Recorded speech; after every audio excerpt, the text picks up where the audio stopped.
ನಾವು ಏನಪ್ಪ ಮಾತಾಡ್ಬೇಕು. ಯತ್ನಾಳ ಅಂತಿವ್ರು ಸೀನಿಯರ್ ಲೀಡರು ಸದನಕ್ಕೆ ತಪ್ಪು ಮಾಹಿತಿ ಕೊಟ್ಬಿಟ್ಟಿದಾರಲ್ಲ ಅನ್ನೋದು ಅಷ್ಟೇ. ಪದೇ ಪದೇ ಹೇಳೋಗಿಲ್ಲ. ಏನನ್ನು ನಾ ಸ್ಪಷ್ಟೀಕರಣ ಕೊಡ್ತೀನಿ ಅದಕ್ಕೆ. ಮತ್ತೆ ಮಾತಾಡುವಾಗ ಆಯ್ತು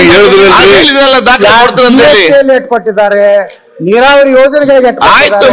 ಮತ್ತೆ ಬಜೆಟ್ ಅಲ್ಲಿ ಮಾತಾಡೋಕೆ ಎಲ್ಲಾನು ಓಕೆ ನಾನು ಬಜೆಟ್ ಭಾಷಣದಲ್ಲಿ ಹೇಳ್ತೇನೆ. ಈಗ ಮಾನ್ಯ ಅಧ್ಯಕ್ಷರೇ, ಪದೇ ಪದೇ ಇದ್ರೆ ನಮ್ಗೆ ಈ ಫ್ಲೋ ಆಫ್ ಥಾಟ್ಸ್ ಕಟ್ಟಾಗ್ಬಿಡ್ತದೆ. ಮಾನ್ಯ ಸದಸ್ಯರು, ನಾನು ನೀವು ಹೇಳಿದ ಮೇಲೆ ಮತ್ತೆ ಬಾಯಿ ಹಾಕ್ಲಿಲ್ಲ. ಅಲ್ಲೇ ಬೇರೆಯವರು ಎದ್ದು ಹೇಳ್ತಾರೆ, ನಾನು leader as chief minister, as leader of the house. Chaluvarayaswamy ಅವರು ಸುಮ್ಮನೆ ಮಧ್ಯ ಹೇಳಿ ಮಾಡೋಕ್ ಹೋಗ್ಬಾರ್ದು, ಮಧ್ಯ ಎದ್ದಾಳ್ಬಾರ್ದು. ನಮ್ಮ ಅನುಮತಿ ತಗೋಬೇಕು ಫಸ್ಟ್ ಆಫ್ ಆಲ್, ಆಮೇಲೆ ಇವ್ರ ಅನುಮತಿ ತಗೋಬೇಕು, ಸ್ಪೀಕರ್ ಅನುಮತಿ ತಗೋಬೇಕು, ಆಮೇಲೆ ಮಾತಾಡ್ಬೇಕು. ಅನುಮತಿ ಕೊಟ್ರೆ ನಾನು ಈಲ್ಡಾದ್ರೆ ಮಾತಾಡಿ, ಬೇಡ ಅಂತ ಹೇಳಿದವ್ರು ಯಾರು? ಮೊನ್ನೆ ಅಧ್ಯಕ್ಷರೇ, ಯತ್ನಾಳ್ ಅವರು ಬಜೆಟ್ ಮೇಲೆ ಮಾತಾಡುವಾಗ ಹೇಳ್ತೀವಿ ಅಂತ ಹೇಳಿದ್ದಾರೆ. ಹೇಳಿ ಪಾಪ, ನಾನು ಹೇಳೋದು ಸತ್ಯನಾ, ಅವ್ರು ಹೇಳೋದು ಸತ್ಯನಾ ಎಲ್ಲ ಹೇಳಿ. I have no objection.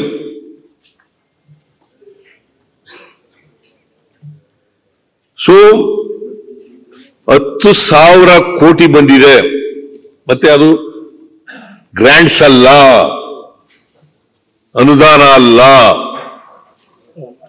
50 ವರ್ಷದವರೆಗೆ ದೇಶದ ಎಲ್ಲ ರಾಜ್ಯಗಳಿಗೆ ಇಂಟ್ರೆಸ್ಟ್ ಫ್ರೀ ಲೋನ್ ಅದನ್ನು ಕೊಟ್ಟಿರೋದು. ಕೇಂದ್ರ ಸರ್ಕಾರ ಅನುದಾನ ಕೊಟ್ಟಿಲ್ಲ. 2 ವರ್ಷದಲ್ಲಿ 1030 ಕೋಟಿ ಕೊಟ್ಟಿದ್ದಾರೆ.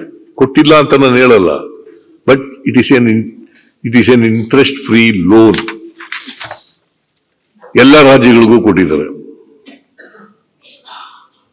ಸೊ ಇದನ್ನ ಸದನದಲ್ಲಿ ನಾನು ತಿಳಿಸಲಿಕ್ಕೆ ಬಯಸ್ತಾ ಇದ್ದೇನೆ. ವಿರೋಧ ಪಕ್ಷದವರಿಗೆ ಏನೂ ಮಾತಾಡಕ್ ಸಿಗ್ಲಿಲ್ಲ.